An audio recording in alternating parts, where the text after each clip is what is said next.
তীব্র গরম, শুষ্ক হাওয়া, লু বইছে। আজও তিলোত্তমার পারদ ৪৩ ডিগ্রি ছুঁয়েছে।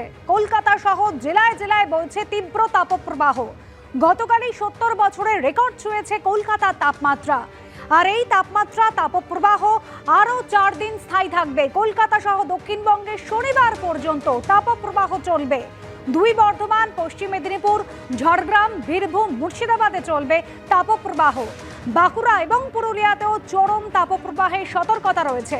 সপ্তাহান্তের আগে অর্থাৎ রবিবারের আগে বৃষ্টির কিন্তু কোনো সম্ভাবনা নেই। পশ্চিম বর্ধমান, পূর্ব মেদিনীপুর, বাঁকুড়া, কলকাতা, ঝাড়গ্রাম সর্বত্র একই পরিস্থিতি। অসহ্য গরম, প্রাণান্তকর অবস্থা। মানুষ এই দুপুরে দরকার না থাকলে কেউ বাড়ির বাইরে বেরোচ্ছেন না। চিকিৎসকরা বারবার করে সতর্ক থাকার পরামর্শ দিচ্ছেন।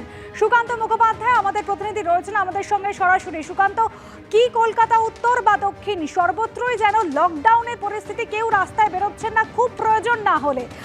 তুমি কিছুক্ষণ আগে কলেজ স্ট্রিটের খবর দেখাচ্ছিলে। কলেজ স্ট্রিটে তো বইপাড়া, একেবারে শুনশান। কলেজ স্ট্রিট চত্বর, কি অবস্থা সেখানে? দেখো, একেবারে 12টা থেকে আমরা শহর কলকাতার বিভিন্ন লোকেশন দর্শকদের সামনে তুলে ধরেছিলাম। প্রথমে ধর্মতলা, তারপর সেন্ট্রাল এভিনিউ, এবং এই মুহূর্তে আরও একটি অত্যন্ত গুরুত্বপূর্ণ এবং সদা ব্যস্ত একটি রাস্তা, রেড রোড, সেখানে আমরা রয়েছি। আমি তোমাকে সরাসরি ছবিটা একবার দেখানোর চেষ্টা করব। যেদিকে তাকানো যায় এরকম একটি গুরুত্বপূর্ণ রাস্তা, যখন ঘড়িতে বাজে প্রায় 2:30, তুমি রাস্তাঘাটের অবস্থা দেখছো একেবারে লকডাউনের মতন পরিস্থিতি। যেমন আমরা লকডাউনের সময় 2020 সালে দেখেছিলাম বা 2021 সালে দেখেছিলাম যে সেভাবে মানুষজন লকডাউনের জেরে বেরোতে পারতেন না।